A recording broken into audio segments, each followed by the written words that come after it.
자, 이 또 처음 쓰는 플랫폼을 가지고 좀 시작을 해보려고 하는데 지식톡톡 시간이고요. 오늘은 새로운 환경에서 또 하는 그런 느낌이 좀 있네요. 남정네밖에 없네요. 여기 지금 네모바 아닌가요 혹시? 오늘의 지식톡톡은요, 이제 또 서프라이즈를 좀 해설하는 시간을 준비를 또 해봤고요. 오늘 진행할 지식톡톡은 저희 서프라이즈 선덕여왕 편을 준비를 해왔습니다. 그럼 선덕여왕이 어떤 여왕인지 알아야겠죠. 선덕여왕 어느 나라 왕입니까? 신라죠. 그렇죠. 신라의 몇 대 왕일까요? 27. 바로 맞췄어.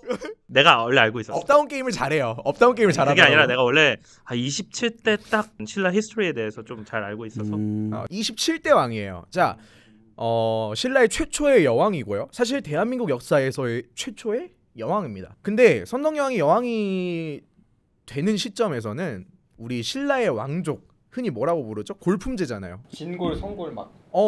그 뼈다귀 중에 성스러운 뼈다귀. 성골.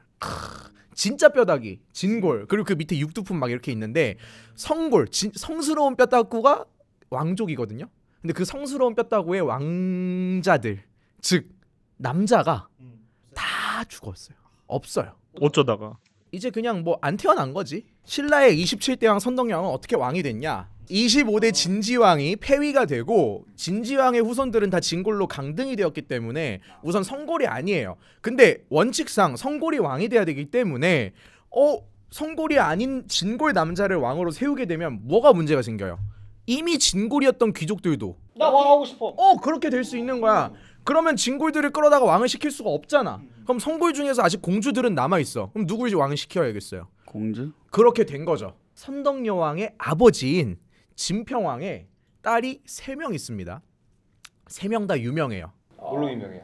일단 김춘추 엄마 한 명은 김춘추 엄마예요. 우리 서동요의 주인공 선화공주. 무슨요? 서동요 몰라요? 서동요? 서동요? 뭐 서쪽에서 동쪽에서 진짜 동쪽이요, 동쪽이요.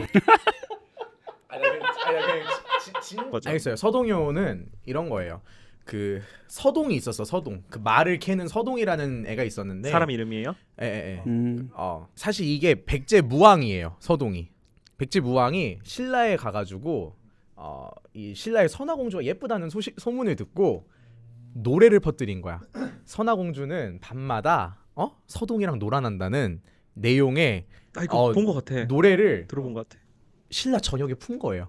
그럼 이제 선화공주 쪽팔려서 신라에 살 수 있어 없어? 없지. 없어. 그래서 이제 그 선화공주를 데려다가 백제로 가가지고 결혼을 했다라는 이 설화예요. 나 이거 들어본 것 같아. 드라마를 본 거. 진평왕의 딸이 3명 있잖아. 그럼 그 중에서 누가 여왕이 되어야 하냐라는 논의가 있었던 것 같아요. 이 천명공주랑 선덕여왕인 덕망공주 둘의 서열이 애매해요.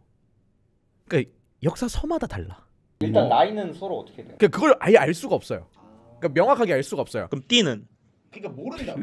띠를 알면 알겠지. 그러니까 뭐 나이는 아는데 뭐 띠를 모를 수도 있고. 그러니까 문제가 뭐냐면 그건 불가능해요. 이유는 모르겠는데 명확하지가 않아요. 쌍둥이 아니에요? 쌍둥이? 그래서 선덕여왕 드라마에서 천명공주랑 선덕여왕 그 덕망공주가 쌍둥이로 나와요. 실제로. 맞췄어. 그렇다 보니 뭐 선화공주는 백제로 갔으니까 덕만이랑 이제 천명 둘 중에 한 명이 왕이 돼야 되잖아. 근데 평가가 뭐 덕만공주가 더 좋았던 것 같습니다. 공주 시절에 뭔가 되게 좀 탁월했나 봐요. 덕망공주가 성덕여왕이죠? 네, 선덕여왕. 덕망공주라는 이름의 이 덕망 부분은 원래 이제 정해지는 건가요? 아니면 나중에 이제 이 공주가 굉장히 덕이 많았다 해가지고 덕망공주는 이제 이름인 거죠. 그때는 공주 시절이니까. 그냥 이름이에요? 덕망이? 덕만이 이름이겠죠. 김덕만? 지금처럼 생각하면 안 돼요. 예를 들면 이사부 장군 같은 경우에도 이 씨에다가 이름이 사부가 아니에요. 김이사부예요. 그때도 그러면은 이제 뭐 어머니 성을 따라가지고 이제 아빠 성 김, 엄마 성이 이래서 김이성. 굉장히 신라가 굉장히 현대적이네. 우린 몰랐던 거야. 그렇게까지 현대적이었는 줄. 어쨌든 덕만공주가 평가가 좋았대요. 인성도 훌륭하고 머리도 똑똑하고 평가가 좋았대. 그래서 이제 왕이 되는 게 선덕여왕이에요. 이제 선동영왕이 어떻게 되는지를 알게 돼서 유익하네요. 매우 유익합니다. 좋아요. 그러면 선덕여왕이 왕이 되기 전에 그럼 공주 때 얼마나 비상했기에 그런 평가를 받고 왕까지 될 수 있었나 자료 화면을 보도록 하겠습니다. 공주마마, 당태종이 그림과 씨앗을 보내왔습니다. 무슨 그림이냐? 그것이 모란이 그려져 있는 그림이옵니다.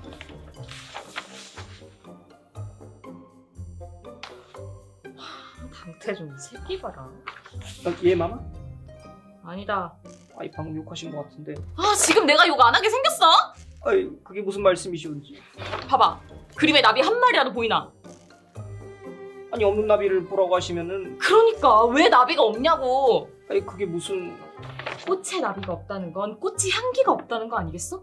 아이, 그게 무슨 문제라도 됩니까? 문제가 되지. 이걸 왜 나한테 보냈겠니? 왜 보냈을까요? 봐봐. 야, 너는 향도 없는 꽃이라 그 나이까지 남편 없이 혼자 사는 거야. 좀 씻고 다녀라. 향수도 좀 뿌리고. 이런 거지. 아니, 억지가 좀 심하신 것 같아. 뭐라고? 아니, 그런 뜻이 아닌 거라. 키워봐. 그거 분명 향기 없는 꽃일 거야. 예, 공주마마. 아니, 그런데 원래 이 그림 그릴 때 독화술이라고 있는데 이 아시겠지만은 이 나비와 모라를 같이 그리질 않습니다요. 이 모라는 부귀를 의미하고 나비는 80세를 의미하는데 이 둘을 같이 그리게 되면은 80까지만 부귀 누리시고 망하시게. 이런 뜻이 되는데. 모르겠고 키워보라고. 그거 냄새 안 날 거라고. 예, 마마. 결국 꽃에서는 향이 나잖아. 저희 배우님이 잘생기셨네요, 되게. 잘생기진 않았던데. 잘생긴 분도 있지. 근데 성덕여왕이 이렇게 저렇게 싸가지가 없나요? 덕 어디 갔어? 내가 아는 선덕여왕의 덕 어디 갔어? 화를 저희가 이제 어쨌든 간에 이 당시가 공주였든 여왕이었든 한 30 후반에서 40 초반일 것이라고 예측을 하고 있기 때문에 말 조심해야 된다. 노처녀 히스테리를 컨셉으로 약간 스토리를 짜봤다. 컨셉인 거죠? 컨셉인 거죠, 컨셉. 네. 자, 어쨌든 당태종이 어느 날 갑자기 이제 좀 나이가 있는 선덕여왕한테 모란 씨앗하고 모란 그림을 선물로 보냅니다. 근데 모란 그림에 보면은 나비가 없어요. 그걸 보고서 선덕여왕이 이런 얘기를 합니다. 이 꽃을 보면 나비가 없다. 그래서 이 꽃은 향기가 없을 거다. 이 모란 꽃에는 향기가 없을 거다라고 얘기를 해요. 그러니까 진평왕이 왜 그렇게 생각을 하냐? 이 꽃 근처에 나비가 없다는 것은 선덕여왕이 대답하기를 꽃이 향기 없다는 뜻이기도 하다. 쉽게 설명하면 향이 나면 자연스럽게 벌이나 나비가 따를 수밖에 없다. 그러니 이게 향이 없는 꽃이지 않겠냐. 진평왕이 또 의아한 거야. 너 똑똑하네? 라고 생각을 했던 것 같아요. 그러고서 이제 선덕여왕이 나 똑똑하다 하면서 한마디 더 붙여요. 뭐라고 더 붙이냐면은 이거 나한테 꼽주는 거다. 왜냐면 본인한테 선물 보낸 거라 그랬잖아. 본인한테 선물 보낸 건데 꽃은 자기를 의미한다는 거야. 그 모란 꽃은 향기 없는 꽃. 향기 없는 꽃. 그러니까 벌하고 나비가 안 꼬인다는 거예요, 본인한테. 여기서 벌하고 나비가 뭐냐? 남자인 거야. 그래서 나이 들 때까지 너는 향기 없는 꽃이라서 남자가 없는 거야 하고 꼽을 줬다는 거예요. 그러니까 이 모란 꽃이나 심어봐 이렇게 얘기를 했다는 거야, 당태종이. 선덕여왕 입장에서는 조롱을 하려고 보낸 꽃이라고 얘기를 하니까 진평왕도 좀 기분은 상할 거 아니에요. 근데 그렇다고 바로 당나라를 따질 수 있어? 못하죠. 못지. 팩트가 있어야지 따지지. 그래서 이제 궁금한 거야. 실제로 궁금했겠지. 그래서 씨앗을 심어봤대요. 씨앗하고 같이 보냈으니까 그림을. 씨앗을 심었는데 진짜 냄새가 안 나더래. 그래서 이제 선덕여왕이 이제 되게 똑똑하구나. 뭐 이렇게 생각을 하게 되었다라는 게 있는데, 진평왕은 옆에 저기엔 없는데. 진평왕은 저기 없죠.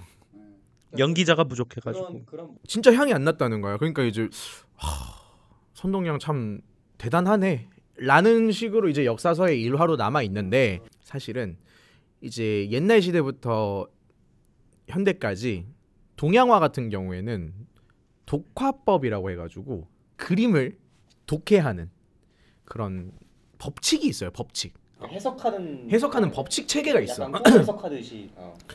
그래서 그림에 뭐 사군자를 그렸어. 그럼 이제 충성을 의미하잖아요. 나라에 대한 충을 의미하듯이 그런 다 뜻들이 있는데 모란 같은 경우에는 부귀영화를 의미를 해요. 부귀영화를. 그럼 사실 아기가 없이 보냈었을 수도 있다라는 그런 가능성도 있는 거예요. 사실은. 현대 학자들 중에서는 뭐 선덕여왕을 조금 얕잡아 보는 입장도 있어요. 그런 식으로. 이제 독화술을 몰라서 독화법에 대해서 알지 못해서 그림을 해석을 못한 거고 막상 심었는데 뭐 향이 났는지 안 났는지는 신라에서 조작할 수 있는 거 아니냐. 근데 모란꽃이 실제로는 향이 납니까? 향이 있다고 하더라고요. 저도 찾아봤는데 모란꽃이 향이 아예 없지는 않대요. 모란 시장에 그 부속 고기 무한 리필집 있거든. 그 고기 혹시 무슨 고기예요? 향이 없는 고기. 선덕여왕이 오해를 했다는 설이 있고 뭐 아니면 그냥 역사서에 있는 대로 선덕여왕이 실제로 되게 영험한 사람이어서 그런 당태종의 꼽주려는 의도를 알아챘을 수도 있다라는 두 가지 견해가 있는 거예요. 그래서 저희가 영상에서 표현을 할 때 당태종을 조금 꼽주는 사람으로 표현을 한 거고 근데 약간 선덕여왕은 약간 좀 그런 거에 대한 히스테리가 있는 사람인 것처럼 표현을 과장을 해서 표현을 한 겁니다. 이제 두 번째 일화로 넘어가야 되는데 그 전에 또 다시 한번 자료 화면을 보시도록 하겠습니다. 네, 한번 보시죠. 야! 그 개구리 짖는 소리 좀 만나게 해라. 무슨 일이냐?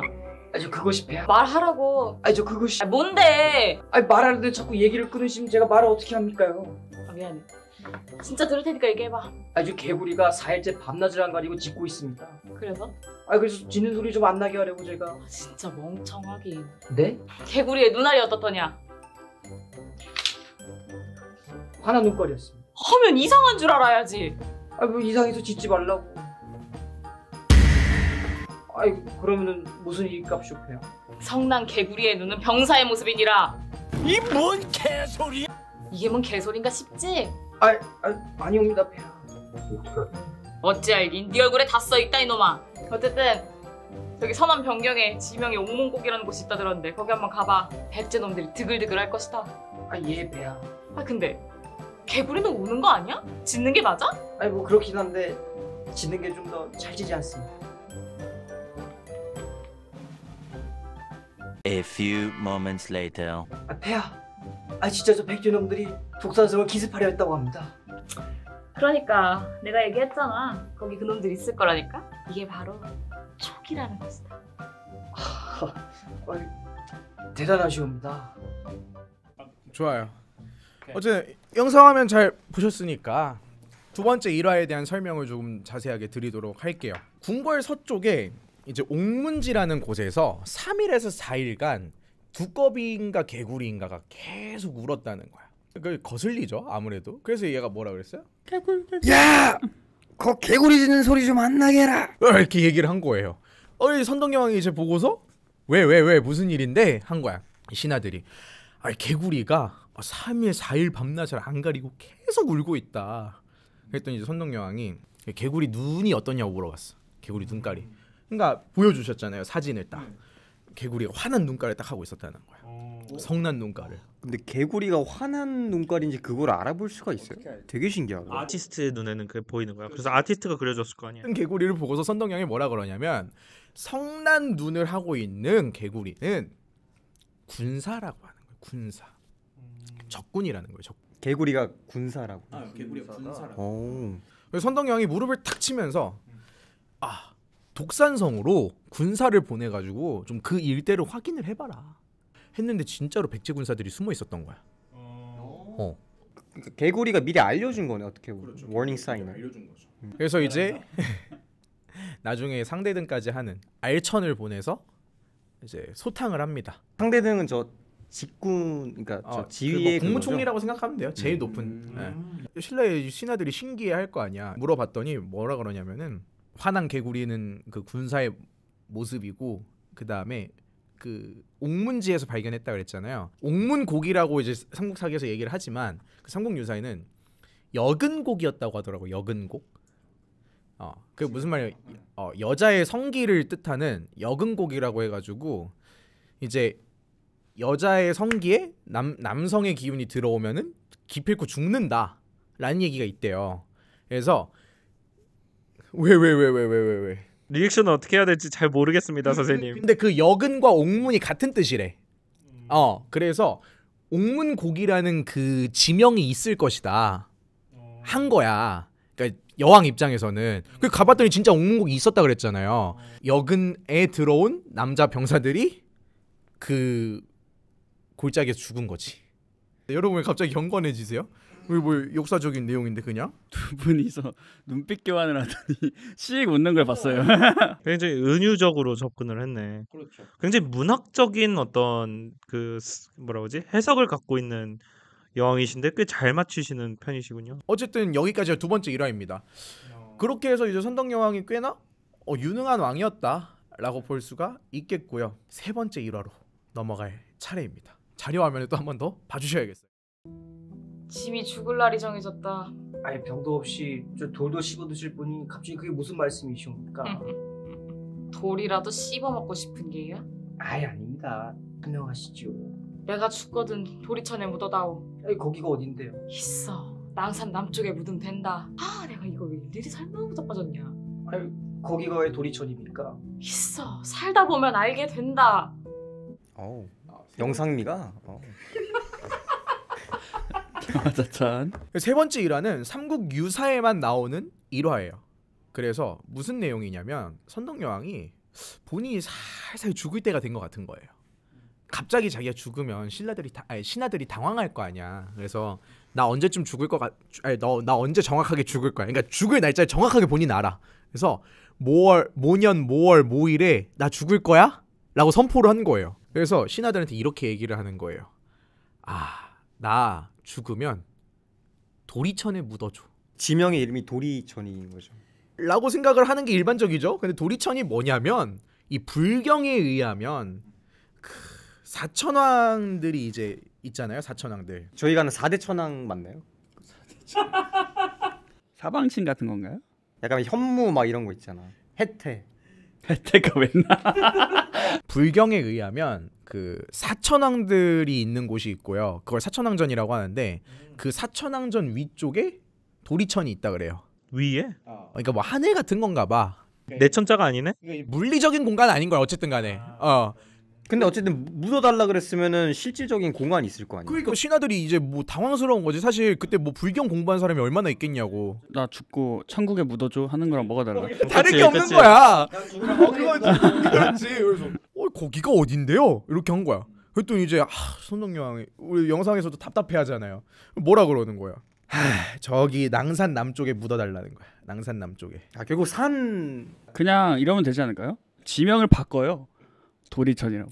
거기다 묻어주면 되는 거 아닐까요? 그러니까 예를 들어서 홀리몰리 스튜디오인데 여기를 이름 도리천으로 바꾸고. 근데 일리가 있는 게 사실 원래 그 영적인 공간이란 게 그 사람의 정의에 따라서 그 위치가 달라지잖아요. 뭐 어쨌든 간에 그 낭산 남쪽에 묻어서 이제 죽어서 묻혀 있었어. 그러다가 이제 본인의 조카의 아들, 즉 문무왕, 그러니까 태종무열왕의 아들이 즉위를 한 다음에 이 문무왕이 선덕여왕릉 아래에다가 사천왕사라고 절을 짓습니다. 근데 아까 뭐라 그랬어요? 도리천은 사천왕전 위에 있다 그랬잖아. 그랬더니 이제 사천왕사 위에 뭐가 있는 거야? 선덕여왕 무덤이 있는 거잖아. 미래를 보는 거네 그러면? 그 미래를 봐버린 거죠. 의문 하나 제기해도 될까요? 뭐요? 어쨌든 후대의 사람이 그거를 한 거잖아요. 네. 그러면은 맞춰준 걸 수도 있다? 내가 거기에 맞게 그거에 지어드려야겠다라고 할 수도 있지 않은 거. 그럴 수도 있겠네요. 네. 왜냐면 이게 후대의 사람이 그 기록을 봤을 수 있는 거니까. 그렇죠. 그럴 수도 있죠. 근데 어쨌든 간에 뭐 영험하긴 하지. 뭐 거기 사천왕사를 일부러 지었을 수도 있긴 하지만 어쨌든 신기하다 이렇게 된 거예요. 그게 세 번째 일화입니다. 이제 최종적으로 정리를 해보자면 그런 얘기를 하려고 해요.